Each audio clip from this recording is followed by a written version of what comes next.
It's extras and epilogues. Open the theater. Lights, cameras, action. Movies and reviews, things you might not have known. What happens when the credits roll?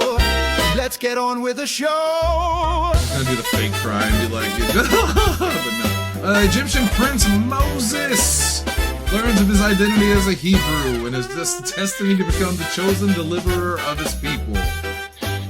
The founder of HBO. Welcome to Extras and Epilogues, ladies and gentlemen.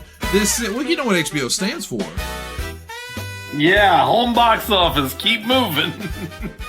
Welcome to a new Extras and Epilogues here on the Podzilla 1985 Network. Theater is open. My name is Shannon Young. I'm going to be your host, and I've assembled a crack team of reviewers, not a reviewer team on crack.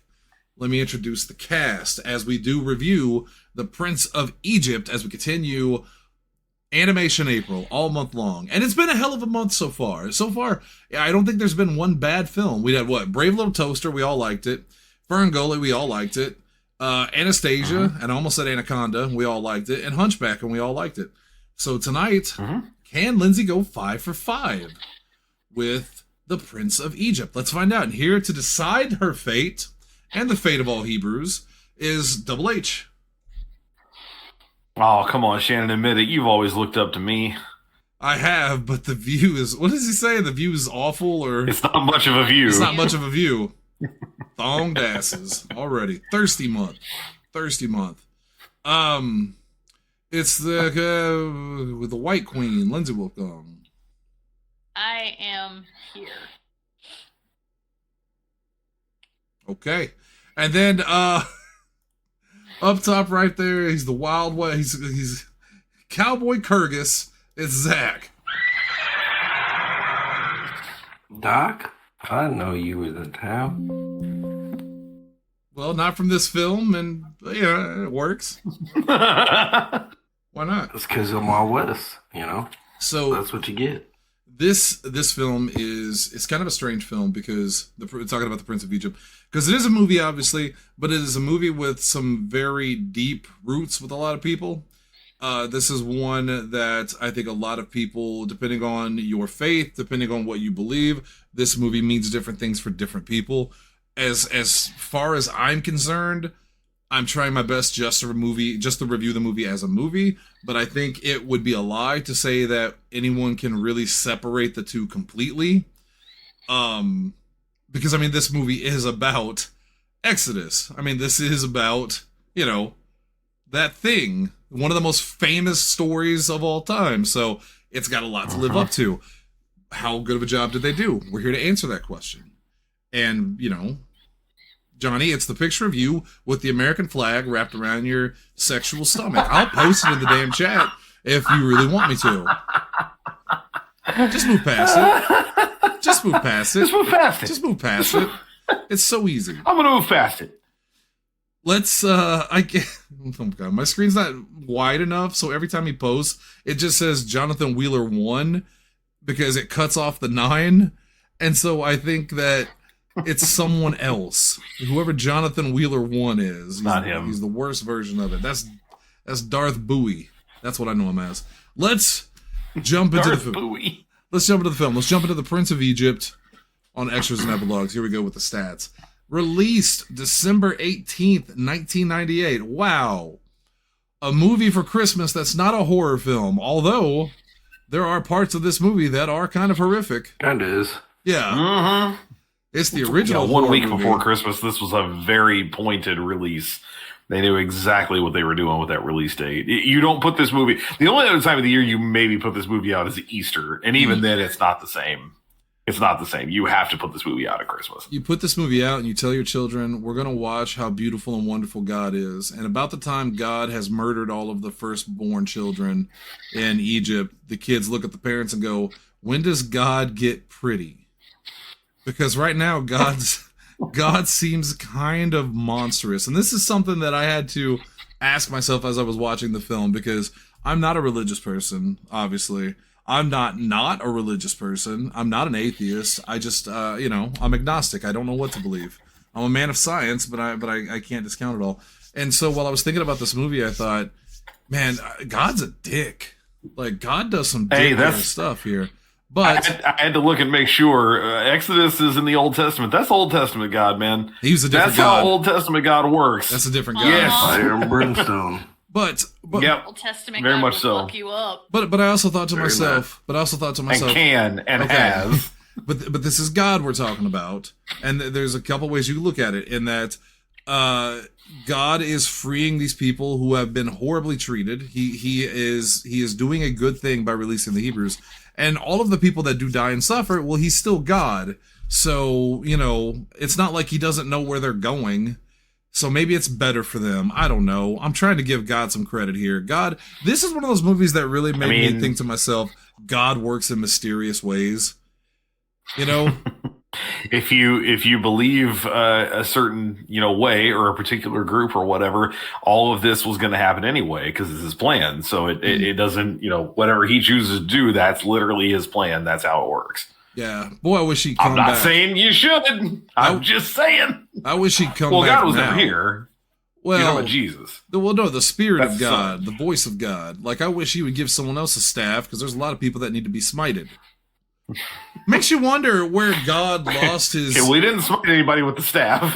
No, but the That's staff not- was an instrument of smitentations because he has to hold the staff to do it. Smitation. It just God's changed. Before he would call us upon, he would smite families, he would destroy civilizations, and now we get Tucker Carlson and I don't know. Tucker Westboro Carlson, Baptist Church. who said, I think we're going to be feeling the ramifications for this for a long time, and I can't help but feel that I played some small part in it. Tucker Carlson, he apologized today, or maybe it was yesterday, for the part he played. And, there's part of me that goes, man, that's great. Oh. You love to hear it because, good, someone's saying it. But then you have to doubt the sincerity of it. Because if they're on TV, they're grifting. That's like the rule, right? If you're on TV, you're grifting. Right. And also, again, what fucking good does it do now? You were part of the thing that happened, that made the thing happen. It's all well and good to say it a year in. Kind of like our main character of Moses, who was part of it for most of his life and then changed his mind. I don't think we'll see Tucker Carlson leading any MAGAs through the sea at any point. But we'll see what happens. God works in mysterious ways. Directed by Simon Wells, Brendan Chapman, and Steve Hickner, who also did a B movie. It's always weird when you have more than one director. That always strikes me as odd. Well, Two is one animation. thing. Animation does this a lot more than live action. You occasionally get like duos in live action. Right. Usually they're related or they're married. Wachowski the Russo brothers, the Wachowski. Well, the Wachowskis. Yes. I think they just go by the Wachowskis now. The Wachowskis. That I can't remember their name, but the married couple that did Super Mario Brothers. Like that's No one cares. That's one thing. No one cares. No, you know what? In animation. Go ahead. In animation, typically it's because you usually have at multiple least two. people doing different parts, right? Yeah, somebody's handling probably just the studio, the animation studio. Somebody's probably handling just the voice acting. So Morton Jankel, I think was the name of we called it the Morton Morton Jankel cut. So yeah, it was something to do with that yeah, there. that's correct. That's what it was. Written by Philip Lezebnik, Nicholas Meyer, and whoever wrote the Bible, maybe Jesus. I could not get a lock on these guys doing anything else. Wow. So I think mostly what they did here was just, again, they just adapted the story. They have that through line at the beginning that says this is from the book of Exodus. You can go and read that there. We tried to stay as true to it as we could. Really, I mean, other than adding some, or I shouldn't say adding, other than shaping it in some 90s animation trappings, like adding some musical numbers and kind of, the sidekicky type stuff. I mean, it's still pretty much that story. They just framed it in a very specific framework. I thought the music was very good. Again, nothing super duper stupor looper memorable until you get to the end, because the Mariah Carey and Whitney Houston do a song together, which is great. I think it's When You Believe. But for me, I mean, I had this soundtrack, and it was I Will Get There by Boyz II Men. I mean, it's one of the best songs in a movie ever, and it fits this movie so well. And it was what you heard at the beginning of the show if you've been here for the stream since moment one. It's very, very good. And speaking of very, very good, This may be one of the most stacked casts in an animated film ever. I mean, this may take... It's insane. It's absolutely insane. It's ridiculous. It's ridiculous. Val Kilmer as Moses and God.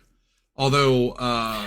the entire cast. Yeah, I was looking at that. Yeah, that's so it's in the trivia. Yeah, Mm-hmm. the voice of God to avoid controversy was played by all the major actors. So basically everybody in this movie had a hand in that. They basically were all told to whisper the lines so that nobody would dominate the performance. By the time they got to Val Kilmer, though, they realized they actually needed somebody to be louder because of the syncing and just making it sound right. So basically you can hear everybody else whispering underneath his lines. Yeah, but he's still the dominant voice. Yeah, and I know that there are probably some people who are like, no, it should have been equal, it should have been everybody. That's really nice and thematic and all that. That's still there. What I kind of like about this is that if you have misgivings about the way all this stuff works, because it just kind of happens in the middle of the movie. He goes into a cave, he's led in there, he talks to the burning bush, he gets the instructions about what to do. It sounds like he's talking to himself. Yep. And I sort of love the idea that it also reads like this is both a higher power, a supernatural entity, whatever you want to call it, and also just basically Moses coming to himself and going, no, his inner thoughts. You have shit to do. Yeah. Right. You have shit to do, and it's time to do it. Yeah. Now, obviously, it goes beyond just his own ability, because the things that he can do afterward that he takes part in doing are not something he can just manifest. But this idea that he is also convincing himself that he has to do it, I just think it works really well thematically. He does it on faith. Whether it be his own strength or that he truly believes what is happening, he does it. Even if he was talking to himself. Up until the first miracle, you could make the argument that he's just conversating with himself and trying to validate his feelings, and push him to where he needs to be. Val Kilmer's great in this. I mean, he's just great. And Val Kilmer is just great. I fucking love Val Kilmer. How many movies have we watched of his on this show? At least 3 or 4, maybe even more. And whether Tombstone, obviously, plus this, plus Top Gun, plus Maverick. We have not done his Batman and Robin. Or, I mean, his Batman movie, right, Forever. Batman and Robin, not Forever, yeah. So it might just be those 4. Yeah, right we didn't do we need to do Heat or something, Heat man. would be fantastic. God, what a movie. I love Heat. What so a fucking much. movie. It's the whole reason The Dark Knight works. Yeah. Like The Dark Knight, he doesn't get enough credit for making The Dark Knight what it was. Yeah, they need to send Michael Mann a paycheck for everything he contributed to The Dark Knight.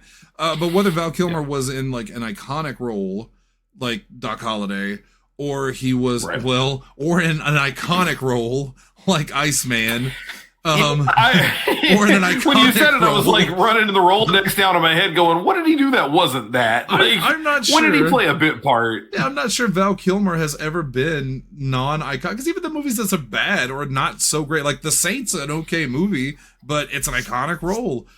His part in Heat is an iconic part of that movie. I mean, Val Kilmer is just amazing. I like him in Lindsay The Doors will know. as well. The Doors is Jim Morrison. Oh God, he's the only reason The Doors works. I mean, and I can't stand the fucking Doors.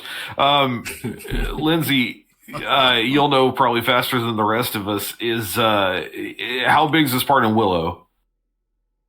Oh, massive. It's the biggest part. Okay, I couldn't remember. Well, no, I've maybe seen that movie Willow one is- time. No, Lindsay. But he's there Warwick with him Davis. almost the entire time. Warwick Yeah. Davis is this. Val Kilmer. They were watching the movie, and Lindsay leaned over to Shannon when Warwick Davis showed up, and she goes, "That's Willow." And I'm shaking my head the whole fucking time, going, I know. I've seen the poster. We can't talk about Val Kilmer forever, although he is greatly missed. Ralph Fiennes. I won't call him Rafe. That's Ralph. Rafe. That's Rafe. That's clearly Ralph. I'm looking at And it's Rafe. And it's Rafe Fine. It's Ralph. I'll call him Ralph Fiennes. I'll go there. Brett Favre. Brett, that one bothers me, and it will never not bother me. Rafe Fiennes, fine. Rafe Fine? There's no S at the end? I didn't know that. No, the S is silent. Voldemort, that guy. You got there. Is also So excited to see him as President Also Snow the this Doctor. fall. He's also the Doctor in 28 Years Later. Oh, dude, he's good in every he's also very fucking good in movie this. he's Yeah. into. He's another one of those guys. What is his brother's name? Is it Joseph? He's also very good. Yeah. Yeah, Yep. they're both fantastic. And you know, in a lesser movie, you would go, wow, Ray Fine and Val Kilmer. Okay, well, we're set. And I would go, well, sit the fuck down and shut the fuck Hold up. on. We ain't done yet. This is toilet baby levels of drama. Up next, Michelle Pfeiffer, who is scientifically proven to be the most beautiful woman in history. I love that fact because her face is perfectly symmetrical. Scientifically, she's the most attractive woman of all time. She's also fantastic in this because Michelle Pfeiffer is just fantastic. She's so good. Yeah. But God blessed ham on a tactic cracker. Then you got Sandra Bullock. What? Sandra Bullock, who may be my favorite actress of all time, maybe favorite actor of all time. I have the biggest crush I've That's ever had. not maybe. It is. Oh, she's so good in everything. If sleeping while you were sleeping made me fall in love with her, that little clip of her from the Muppet Show where she's doing na ruined me for any person ever in the rest of history of life. No one will ever be that cute. It won't happen. It just won't happen. And I know you all will argue it, and that's fine. You're right, but let me have it. She's in this movie. Jeff Goldblum is in this movie, sounding a lot like Jeff Goldblum. Oh my god! I told you last night on the show because I watched this yesterday.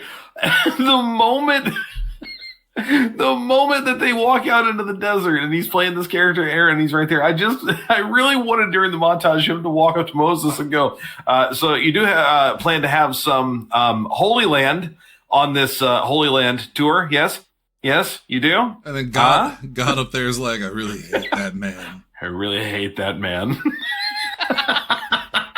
I love Jeff Goldblum in this, but he very much just sounds like Jeff Goldblum. I mean, This is one of the few times in these movies, because I'm often pretty critical of stunt casting. Like, we're not hiring voice actors, we're just hiring actors to do voice lines. And in a way, I'm going to be pretty critical of it here too, but at the same time, I'm not going to act like it doesn't work. These people all clearly want to be there. They're all putting their most into it. It's just this is maybe the strongest I've had that sensation in a while of these movies where I go, that's Jeff Goldblum. Yep. That's fucking Sandra Bullock. That's Val Kilmer. Like, even Val Kilmer, I can hear it in his voice. But I think everybody else that you're talking about, even though you can hear it in the voice, and if you're like us, you watch a lot of movies, of course you're going to get them. But it's still at such a lower level compared to Jeff Goldblum. There is no nuance. Yeah. Nothing. Yeah. Like, Go ahead. Go ahead. Okay, I was gonna say I knew Val Kilmer was the main star, so of course I heard it immediately.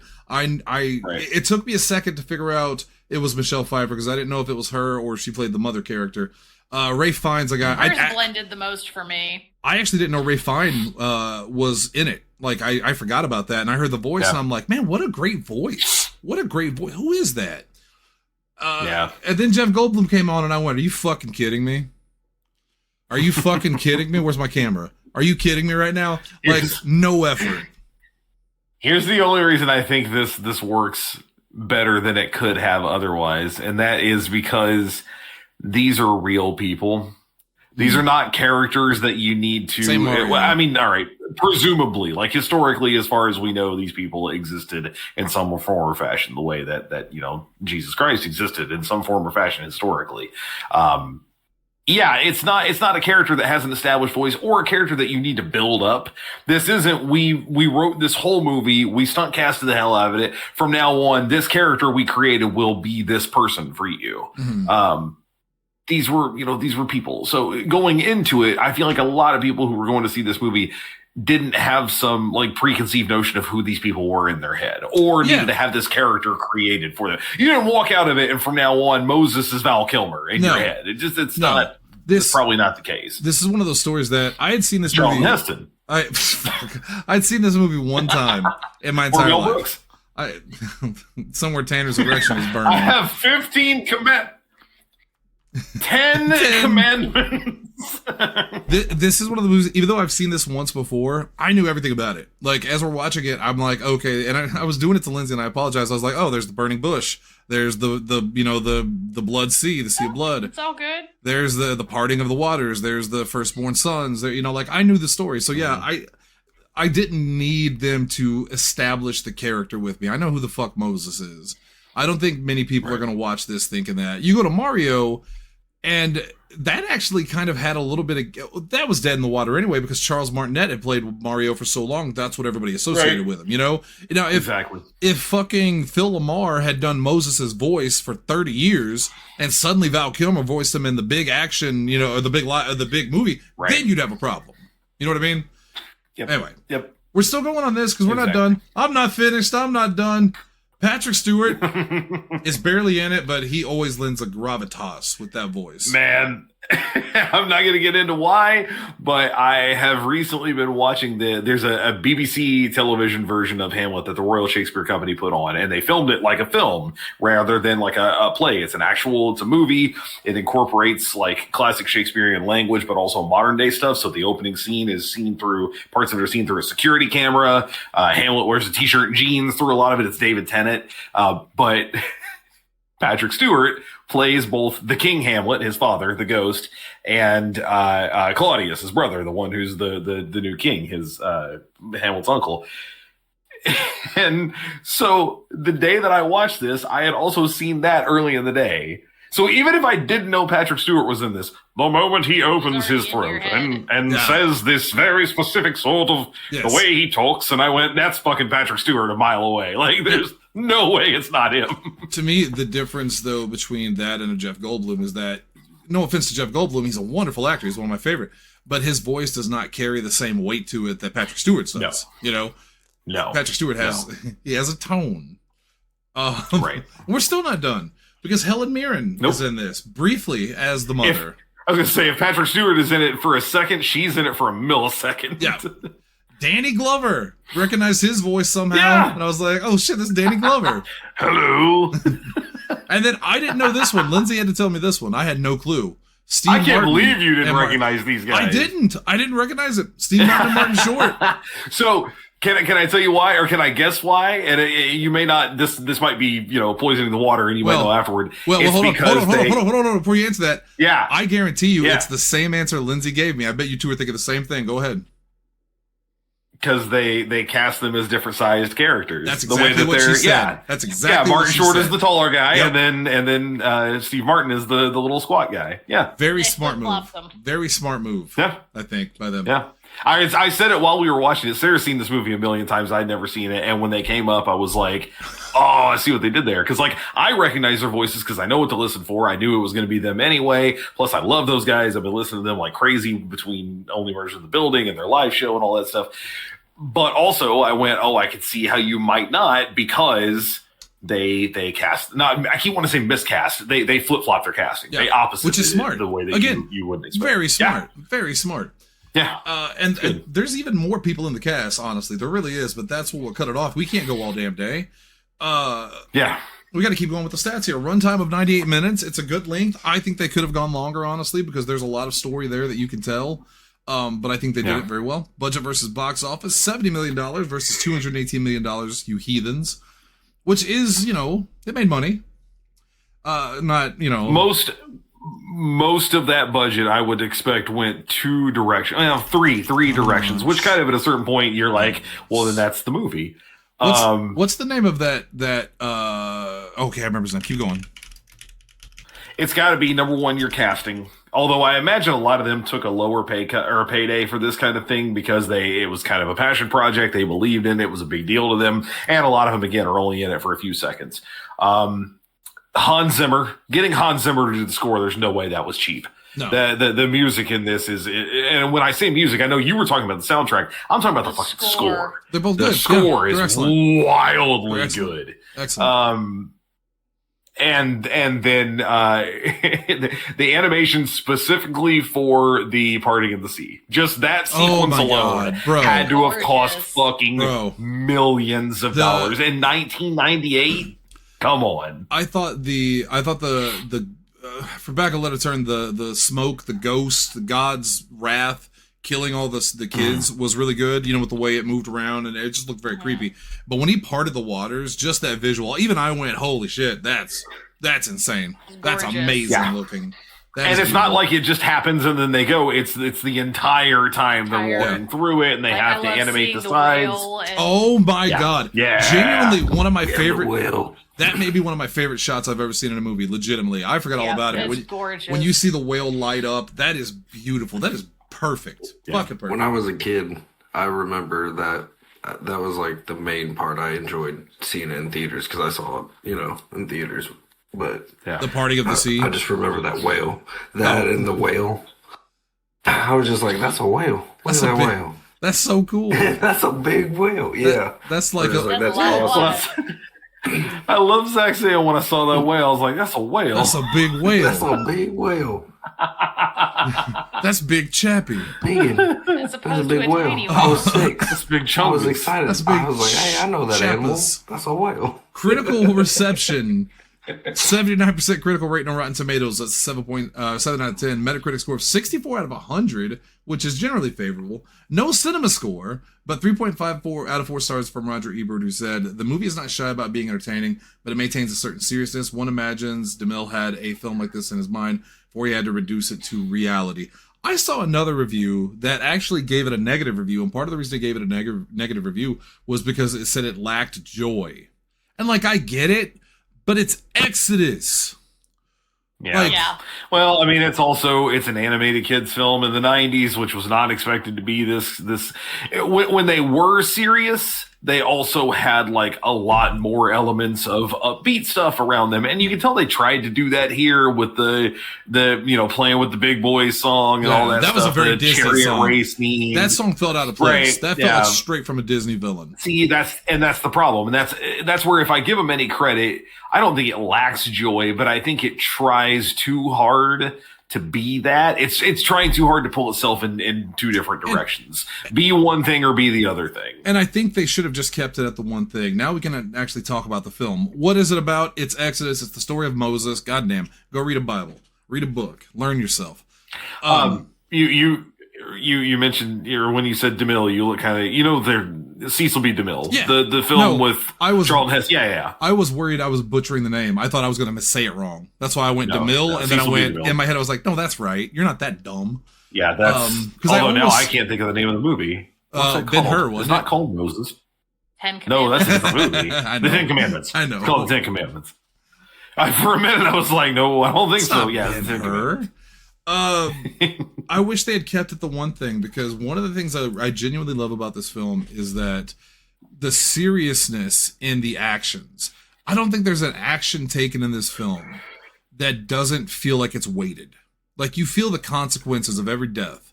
When he pushes the guy off the scaffolding and kills him, and he freaks out and runs off into the desert.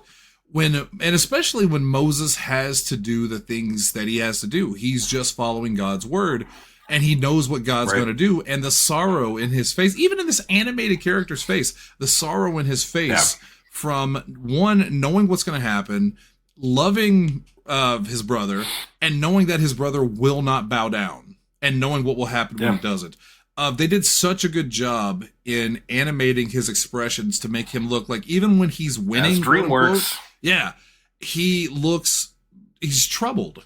And I think part of it's also with how they drew the characters. The characters, even though they are cartoony, they have a more realistic look to them. They definitely have a more non-Caucasian look, which is great. I'm so happy they didn't do that. A lot sharper angles. And that makes the sad eyes and everything that he does, it just makes it that much more pronounced. And the scene... Well, they were... The real quick, the trivia that I had in for this, they were trying to keep their heavy animators on this because Legend had it. Whenever one of them would make a mistake, they sent them to work on Shrek as a punishment because nobody thought Shrek was going to be a big deal. Everyone thought Shrek was going to be a flop. So all this came to be known at DreamWorks as being Shreked. If you screw up, you get Shreked. You messed up. You're going to work in the swamp. Get out of here. That's what it was like. Yeah. It was their quote unquote B movie. Yeah. Yeah, and by B movie, you mean $1 billion movie. Did you see that Michael Myers, they were presenting an award to Eddie Murphy, and Michael Myers showed up in full-on Shrek? Showed up as, Full-on Shrek, yeah. That's very silly. He's hot, though, Michael Myers. He's looks a he's lot kind of better a dick now. to work with, is what I've heard. That's the shame. I hate that I hear that all the time now. It feels like. But. So when I hear it, though, to give him some credit, and then we'll get back to the movie, I promise. It's at least in the sense that he's such a perfectionist. It's not that he's a jerk. Right. He just has a vision, and he gets very passionate about it. He has a very specific vision. Right. Because that was the thing with Wayne and Garth. He didn't think Garth should have that big a deal. And Dana Carvey was like, then why am I here? Like, what are we doing?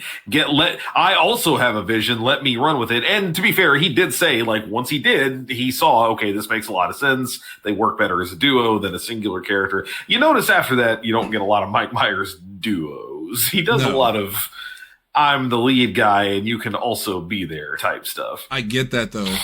I definitely get that. I get that. All right. I think I was going to say, not visually, but my favorite scene in this film is, I think it's after Ramesses puts his son up on the slab and, says you and your people are free to go.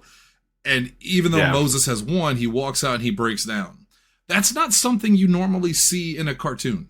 That's not something they would normally show. They would skip over that part. Right. This felt more like a real life film that happened to be animated. And I was very happy that they didn't. I mean, there were some comical animal parts, but the animals were not side characters.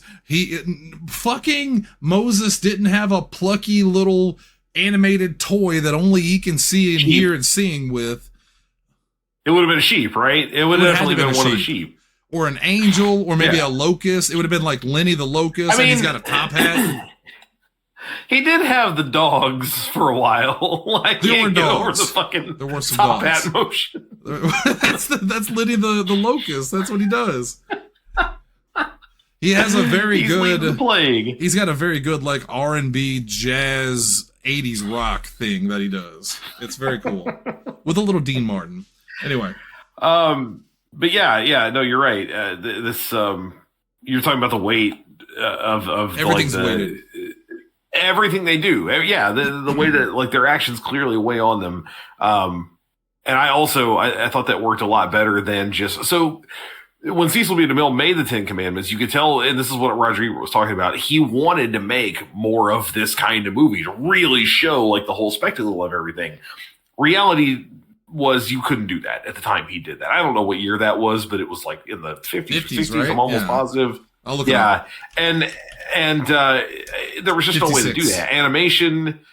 Okay, yeah, you were never going to get this kind of movie made as an animated film then either, because animation then was almost exclusively for kids. This was your Lindsay, your Snow Whites, your Sleeping Beauties. I'm assuming at this point in time, we've got one or two of those. 50s, not Cinderella, Alice in Wonderland, Peter Pan, White People. You There got you your go. Tom and Jerry in the movie theaters and stuff. But it's almost exclusively for kids. You're not going to get an animated movie made for adults like this. They're going to see it and treat it as a kids movie. And I don't get me wrong. I think this is ultimately meant to, in a lot of ways, be a kids movie. But it also, this movie more than a lot of others doesn't just have, and here's some stuff for the adults too. It's also, this story works for everybody. So I have a thought on this, and I can't base it in reality, but in my head it makes sense. So tell me why I'm stupid. This is not a kids movie. This is a family movie. I don't know what the difference is. That's what I'm saying. Yeah. Yeah, it works for everybody. No, Right. it is. There is a difference. A kids movie is mostly meant to appeal to kids, and it might have one or two jokes for the adults that probably have to watch it. A true kids movie or any kind of like, just kids media doesn't have any of that at all. It's only for the kids to watch. The parents are going to do something exclusively different. It's Coco Melon, right? Like it's there. It's not for anybody but them. This little dog name, I think his name's Blue or the dog's Blue. You mean Bluey? No, Bluey. No, he's got a clue. Bluey's for everybody. Blue's Clues. Yeah, Blue's Clues is very much that's a kid show. That's a kid show. There's really nothing Tell there that for to an Lindsay adult. in You high could school watch who it. watched it with her little brother when it was on. I can't fault her because but it was for him, and you just happened to be watching and you're just it, right? a sick freak. No, I actively watched it with him, and I got angry that it was the same episode every day for the full week. It's me. Let me and, rephrase. Did you watch it Lindsay's without on. him? Damn. All right, we're moving on. Oh Lord. All right, let's just move past it. I also watched PB and J Otter when I was in college, so I don't know what that PB&J is. was awesome. I don't know what that is. Well, you remember Show the about story I otters. told you guys about the story I told you guys about Spiders George, that one time Lindsay is Spiders George. Oh, everyone swallows 3 spiders a year in their sleep. Well, no, it turns out Spiders George, the outlier, swallows 3.million of them. He shouldn't be counted. I like everything animated. No, you didn't. You didn't like Right, Mad God. again, outlier. Yeah. Okay. Zach. No one liked Mad God. That's why God was mad. That's what they should call this movie. Mad God.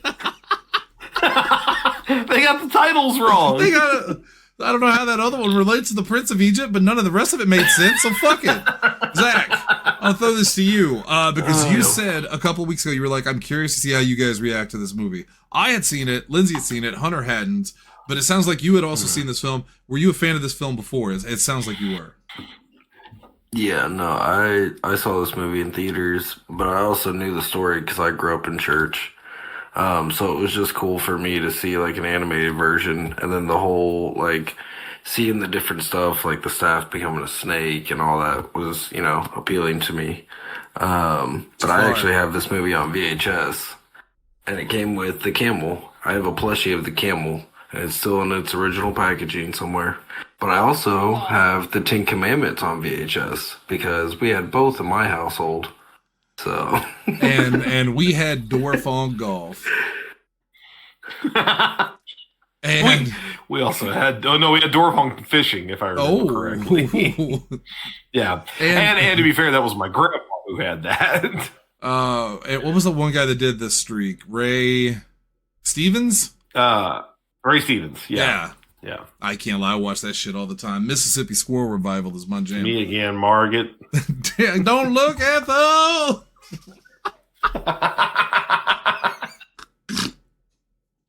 I need you to know how much Sarah loves that shit, by the way. Oh, she grew me up on too. those fucking things, the Ray Stevens stuff. Yes.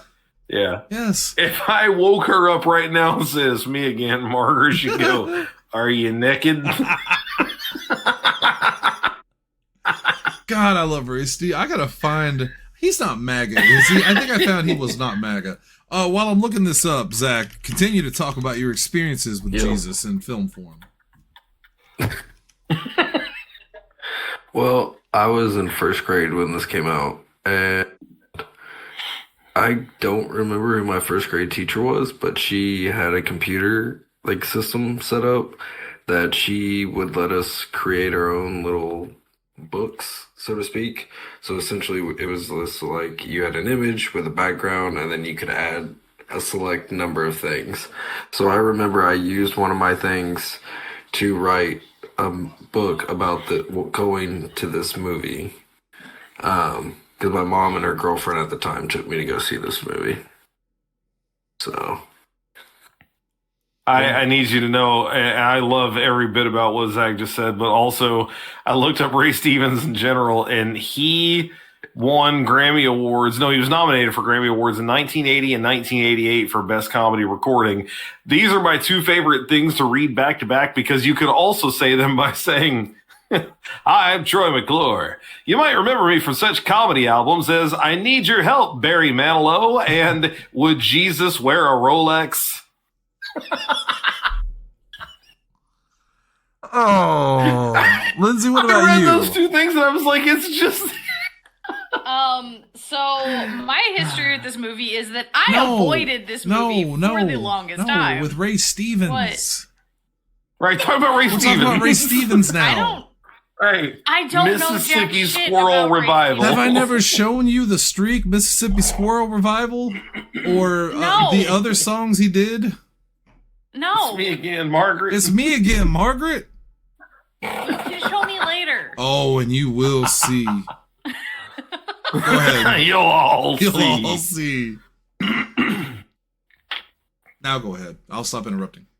Anyways, like I said, I actually avoided this movie a lot because I was very anti anything religious themed for the most part, outside of holiday specials. I don't know, they just made me uncomfortable. So I really never watched this movie for the first time until after we moved into this house.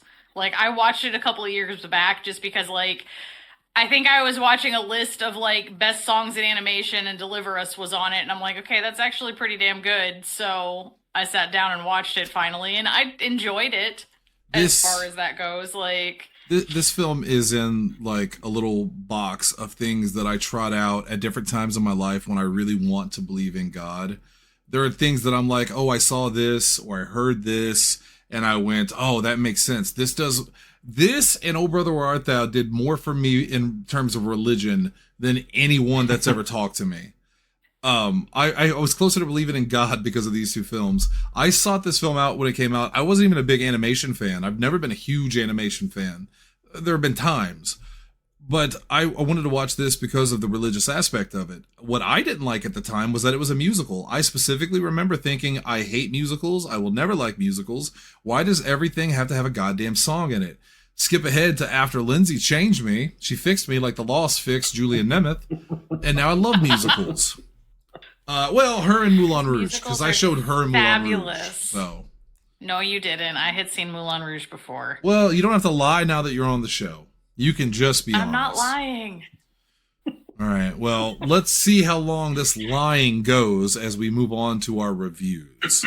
Unless anyone else has anything they'd like to say about this. I miss DreamWorks 2D animation films. Same. This was their first one, and I miss their 2D animated. I miss 2D animation in general, but like I miss DreamWorks 2D animation. I miss when you could make a great movie and not have to make a fucking sequel to it, especially if it's animated. Although this did get a prequel. We'll talk about it at the end. I didn't know that. Yeah, oh, you're going to find out today. Let's head on to the reviews for The Prince of Egypt. Which, Hunter, a lot of times when they ship movies to theaters, they'll change the name on it. This is famous everywhere. Yeah. Because they don't want people to spoil the films. And this one has a pretty interesting story behind it. Yeah, I like this one a lot. So this was a really highly anticipated movie, actually, in '98, and they sent it to theaters under the title Edgar Allan to keep it disguised. Edgar Allan, of course, as in Edgar Allan Poe, Poe, Prince of Egypt. That's pretty good. That's pretty good. Pretty good. Yeah, that's awesome. I like to this day, I've never looked into it. I don't know, because probably the most famous one is Blue Harvest, right? People know that Star Wars was called Blue Harvest.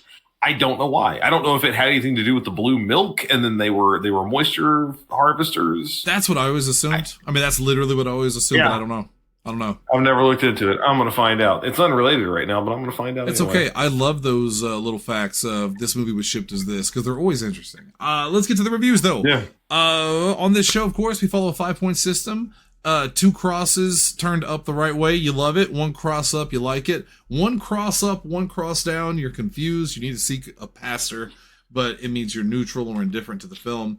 1 upside down cross, you don't like it, and 2 upside down crosses, you need an exorcism and you hate the film. With that said, not how the upside down crosses work. No, it is. But it's fine. It is in exorcisms. Nope. It is exclusively in horror stuff. About. This is a weird deal. So apparently, the term "Blue Harvest" was coined by Jim Bloom, who was a co-producer on the movie, and it was a nod to a 1929 Dashiell Hammett novel called "Red Harvest." Red Harvest is like a hard-boiled detective book, featuring his anonymous protagonist, the Continental Op, who's hired to investigate a murder in the corrupt, violence-ridden mining town of Personville, nicknamed Poisonville. That just sounds like the next that's the next Deadlands campaign we're doing, I'm pretty sure. Right. Yeah, the Ops investigation ignites a brutal gang war, leading to widespread destruction as he manipulates factions against each other, creating a nightmarish, cynical, and influential story of political corruption and moral ambiguity. Okay, so the Empire, it's kind of the Empire to a certain degree, I guess. That's a stretch, though. That's a real stretch. Yeah. Speaking of stretching, the upside down cross, also known as the Cross of St. Peter, and I will almost make this work, has its origins in the tradition that St. Peter was crucified upside down, feeling unworthy to die in the same manner as Jesus. This symbol is often associated with humility and martyrdom, representing a deliberate inversion of the traditional cross to signify Peter's humility. Therefore, the humility of the grade, when it's 2 down, is the inversion of the greatness, which is too. Can I go now? Stop. Can I go now, please? Okay. I assumed you were going to say the invoision because you don't say inversion. You say invoision. Oh, motherfucker, that got me. Okay. Let's start with our special guest. Have we been starting with Zach or Lindsay? I forget. You can start with Zach. Lindsay's, Zach? Okay. I was going to say Lindsay's here most of the month, so. All right, Zach, you're our special guest for the evening. What did you think of the Prince of Egypt or Poe? Oh, well, I like both of them. No, I enjoyed this movie. Again, I grew up knowing what the story was about, so it was cool for me to see an animation, and I think the animation really holds up. I guess there was probably some people that probably went into this not really knowing what it was. But I feel like for the most part, you would know what you were getting into for the most part. I don't know. I give it two thumb up. Me going to Two think Towers, not watching the first one, is someone going to a film, maybe not knowing what's going on. I can't imagine anyone hears the name's Moses and God and goes, No. yeah, I don't know. Maybe it's a romantic comedy. And then, like, for 2 minutes it was.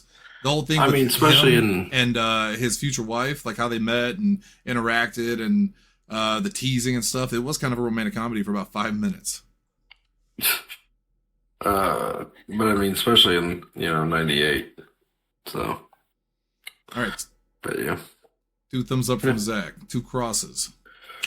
Straight up. Let's go to Lindsay. How many crosses have you brought? I'm also giving And this which one 2 direction thumbs do up. they go? Oh, I'm giving okay. 2 crosses up. The animation in this is absolutely gorgeous. I love the sequences where they just pantomime the story to move it along. Like that same sequences, like them coming together. There's no dialogue in there. It just pantomimes it out. Him after coming back from the burning bush and telling her what he's learned and what he's going to go do. Like, I love that isn't a full conversation, that you just see it through their body language when they're doing stuff. The score in this film is amazing, like Hunter was saying. Just the general weight to this film, like there's a heaviness the entire time you're watching it because you understand there's a heavy implication and there's serious things here, and it's really, really good. I concur. So 2 thumbs up from you. She froze. I was confirming. Yes. Okay. No, I'm She's not there. frozen. She's there. Okay. I'm just sitting very, very still. Oh, easy there, bro. Hunter, is it your turn with taking care of the kids this week, or is it me? I think so. I think you went first last week, if I remember correctly. Okay. So I will divert to Double H. Yeah. So we've already made a lot of this known already, and I agree with what a lot of you guys are saying. It looks really good. Again, I can't get over how good the score is. The score was maybe the best part of the whole movie for me. I from the opening sequence on, I went, this movie musically is the best thing we've seen all month. And that's high praise because I really, really liked Hunchback of Notre Dame. I really, really liked Anastasia. Those 2 at least alone, there was fun stuff in Brave Little Toaster and Ferngully too, but these were the ones, and I thought it's not going to get any better than that, and then it got better than that. I mean that by the way of the score, though. The soundtrack is good, and I think a lot of the good soundtrack stuff comes in the credits. Yeah. Like within the movie itself, it's not as big a deal to me. They're fine, but the songs are not like incredibly, just mind blowing. But Hans Zimmer, man, you get Hans Zimmer to do your score, like just get out of here. That's as good as it's going to get. Love the voice cast in this. I love everybody that's in it. I think they all did a great job. I think they did a great job adapting the story itself.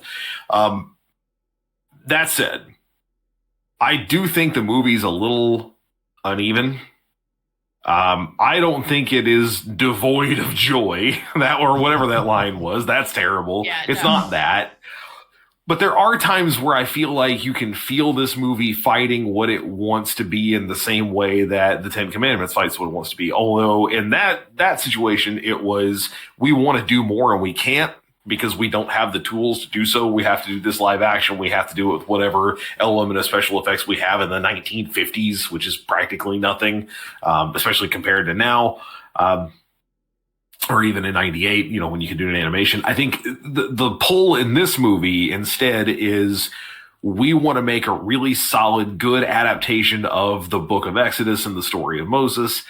And also, Disney is going to beat the brakes off of us at the box office if we don't have a really cool, fun song and some funny animated characters in here. Because it's not as egregious as it can be in some other things. Like you said, it's not like he runs around with a goofy animal sidekick or anything like that. But like, as fun as Playing with the Big Boys is as a song, it doesn't fit in this movie. It's awkwardly jammed in there. Yeah, it's a Disney song. It feels like a Disney part. The chariot race at the beginning is the Disney sequence. Like, we're introduced to these two characters the same way we're introduced to Aladdin running around with a loaf of bread trying to get away from the palace guards in Agrabah. I don't fault them for doing it. I get why they did it, and I understand why they kind of probably felt like they had to do it to a certain degree. And I don't necessarily think it takes away from the movie. I don't think it certainly doesn't ruin it. But for me, seeing it for the first time as a 40-year-old person, I feel like I could see the seams. I can see where they went, this is the movie that we wanted, and here are the things we grafted in because it's 1998. Disney rules the box office when it comes to animation, and we got to have some of this stuff in here or we ain't making a fucking dime on this thing. And to me, again, it doesn't take away from it necessarily, but it does bump me is the best word I could come up with for it. There is that little sort of, oh, this is what we're doing now. Okay. All right. I can get down on this for a little bit, but we got to get back to the other thing because I'm far more interested in the other thing. Some absolutely beautiful sequences in this, horrifically beautiful sequences in this. We didn't really talk at length about it, but my God, the sequence where literally God comes down and spreads out through Egypt and kills these kids. And the way it's animated, no sound. You take away the score completely.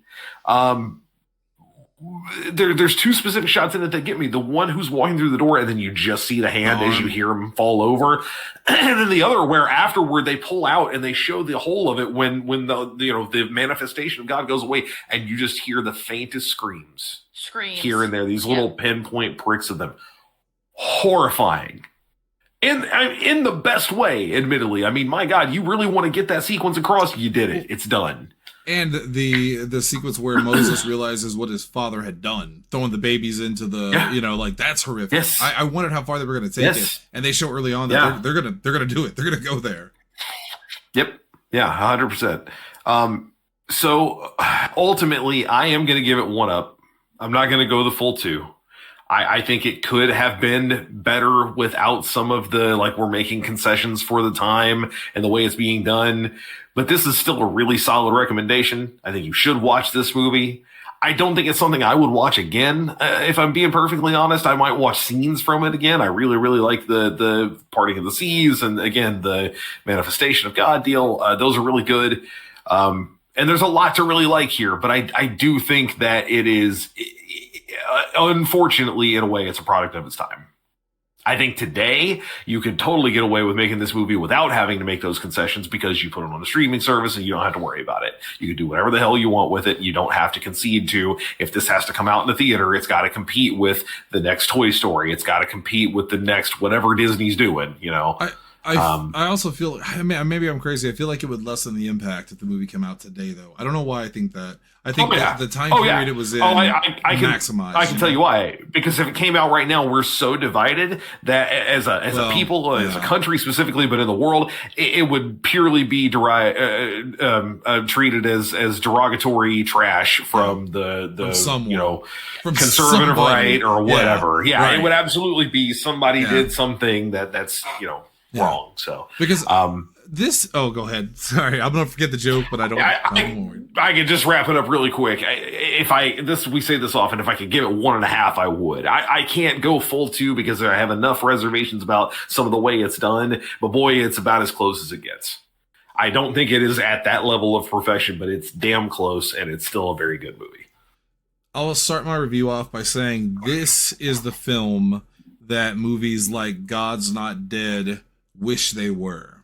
Movies about God that aren't just movies about God, but they're entertaining, they're incredibly well put together, they're thought out, they have heart and soul to them, And it's not to be antagonistic. It's not to make a statement. It is just a work of art and beautiful. And that's what this film is. And that's what those films are not.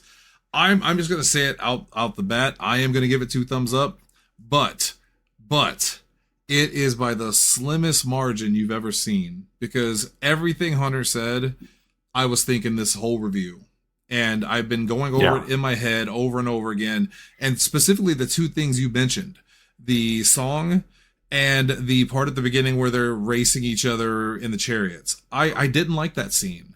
I thought it was too much. It felt so out of place. But at the same time, the reason I'm not going to be as harsh on it is I think with what comes later, maybe it does help show the joyousness of things, and especially with Moses and how that changes as the story goes on and the weight of his burden is on him and you see it in his face, you see it in the interaction, so I can forgive that.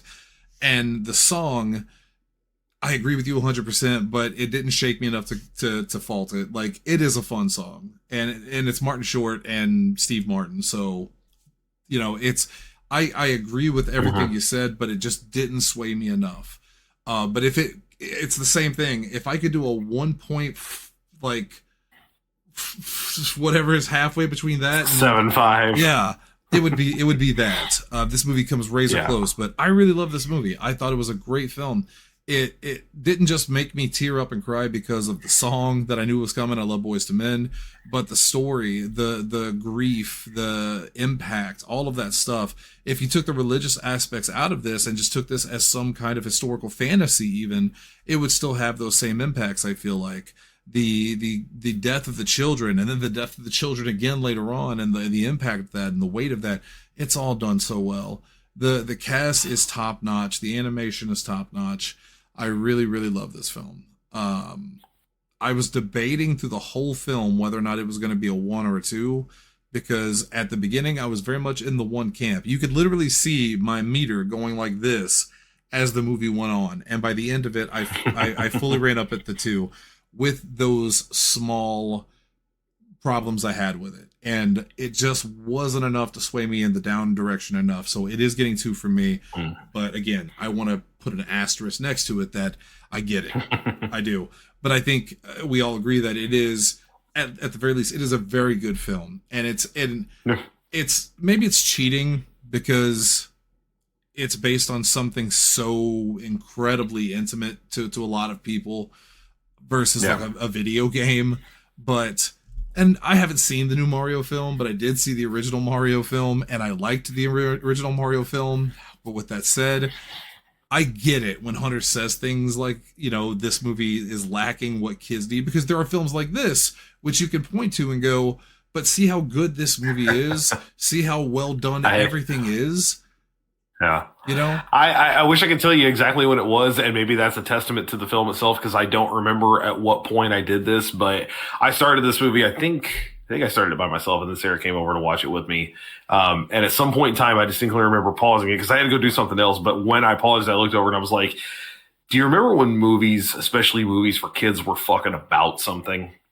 When they were just about something that fucking mattered in some way, shape, or form. And I'm not saying the movie's about the Bible and that matters. That's not it. I'm not saying it's about the story of Moses and that's what matters. That's not it either. But the themes. It's about what you take away from it. This is the theming, right? Yes. This is like that I'm not trying to be a dick or make a joke. No, it's literally the themes what it is in the film. Yes, that's what it is. Yes. Like, what can you take away from this? Like the things that are put upon us and what we have to do, and having the faith to go through with them when you know you have some conviction that it's the right thing to do, or trying to break through other people's faith of this is the wrong thing to do, and you have to see that you don't.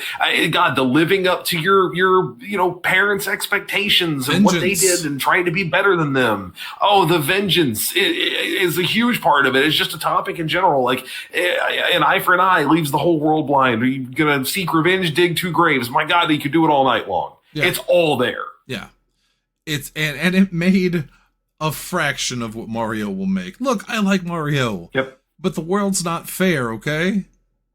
Get it out of your head. All right. What happens at the end? Well, if you're a good Christian, you would know.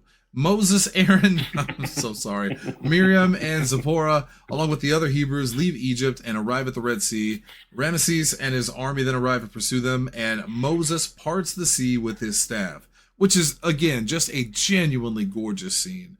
The color, the sparkles, it's such a... I don't think you could do that in live action, and it would be as incredible and awe-inspiring as it is in this. Because if you did it now... The magnitude of it. The magnitude of it and it being in animation, and especially animation in 1998? 98. Nowadays, you could very easily do that scene with CG and have it look fantastic with the water and all that, but it won't have the same impact. It won't have the same heart that this has.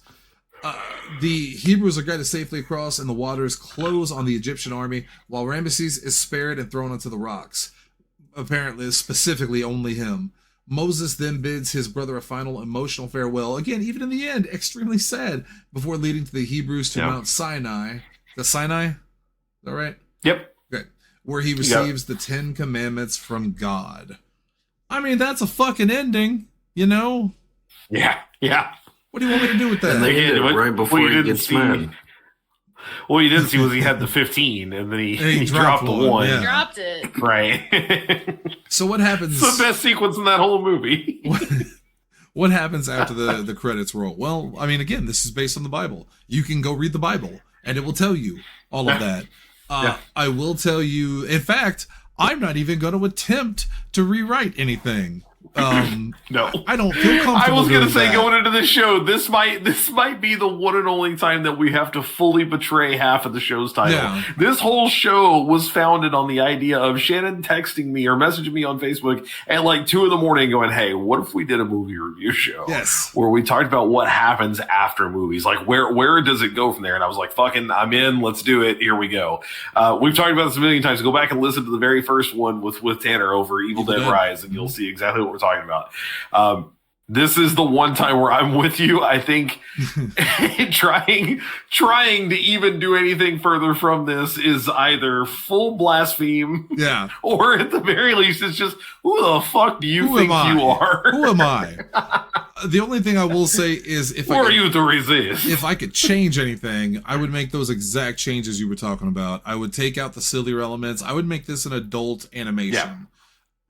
Because we need more good adult animation that doesn't just rely on excessive nudity, violence, and stuff like that. Like and crude humor. And crude humor. This would be perfect for that. But other than that, no notes, and there man. is still there is still a lot of stuff early on that you could keep. Like, I love getting to see that Ramesses and Moses are brothers, that they believe themselves as brothers and they don't know any different. So that, seeing the bond between them, it's just the way the movie chooses to do it right now is very much geared toward a Disney crowd. Let's have a chariot race, and they're always getting into all kinds of wacky trouble, and it's a little. It was still involved, so that's part of the problem. Right? Exactly. It's you're still getting a Disney guy who's doing a lot of this stuff. So there is a prequel that was made in 2000, and I didn't know this. I had thought I had remembered that there was a prequel, but I thought I was crazy, and it turns out I was right. Zach, have you ever seen the prequel? Before I say what it is. No, I've never even heard of this. Yeah, it's called Joseph, King of Dreams, and it was released by DreamWorks. Oh, yeah. Isn't it basically like Joseph and the Technicolor Dreamcoat in a way? Yeah, Book of Genesis. Well, it's about Joseph and how he gets sold because his brothers are jealous of him, and then he ends up in Egypt and in power. Yeah, and this is officially a prequel to The Prince of Egypt. And that one has Mark Hamill. It does. Mark Hamill, Ben Affleck, and Jodie Benson were the three that I... Ben Affleck! Ben Affleck! Oh, man. Yes. And Ben Affleck in 2000. Like, don't get me wrong, now I get that he's like a pretty heavily revered actor, but all I can think of is the Family Guy bit of Ben Affleck getting high in his basement going, "Holy crap, I gotta be Henry VIII in 30 minutes. Hello. There it Nailed is. it. Yeah. He just walks out. Also, Ariel. Yeah, I'll say I appreciate Jodie Benson and anything she does. That's the only. Judith Light is also somebody, isn't she, Lindsay? She is a Broadway actress and a soap opera actress. There you go. Then That's where I I'd know say her it's name not. from. Was she the singing voice of Pocahontas? Maybe. Oh shit, James I don't know, Eckhouse. but I is in it. definitely He knew that was name. Jim Walsh on Beverly Hills 90210. Huh. Yeah, think about The that. hell you say? Think about it. Lindsay knows she was not, because in terms of films, Yeah, she I don't did know that 2 name. movies before that. She did Joseph King of Dreams, and then after that, it's like Nothing You Know until 2007. So Think about that shit. Yeah, I don't recognize that name, Think- unfortunately. just And then think about it. Richard McGonigal, who I didn't recognize until I saw some of the stuff that he was in. This dude is like a prolific voice actor. He's been in everything you've ever seen, including video games, television shows, and he did some live action acting in stuff like Mighty Joe Young, The American President, Howard the Duck. Howard the Duck? Oh! That's a weird movie. Ju- That little duck. Judith tried to Light have- was on Duckman.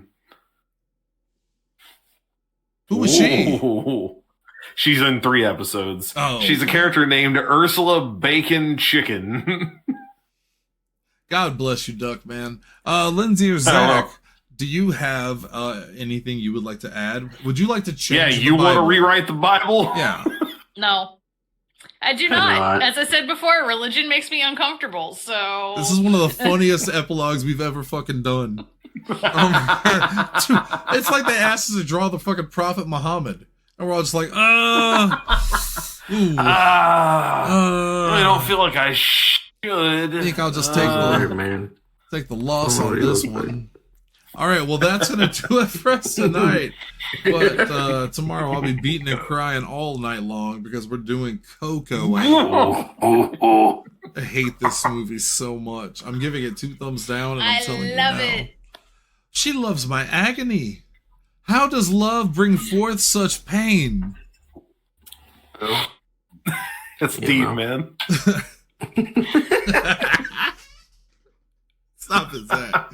And then Thursday, it's After Dark, where we'll be known again. Will continue Yes. to be known. Continue to be known. And things have happened. They're extending the ceasefire. Of course they are. And I don't know. We'll think of something fun. Taco Tuesday. We'll think of something fun to talk about. Until then, that's it.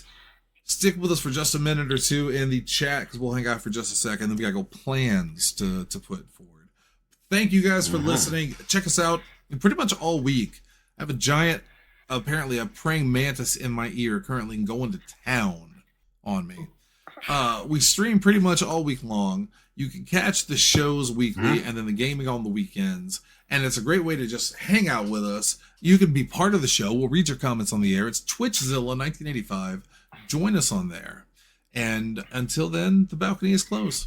Thanks for hanging out with us. Thanks for listening. We'll see you tomorrow for another episode. Extras and epilogues. I know the name of the damn show. Another episode of The movies, Prince of Ian Egypt. movies and things. Movies and things. Double H. Movies and stuff. The balcony's closed. Take us out. Shannon, tell me this. Why is it every time that you start something, I'm the one who gets in trouble?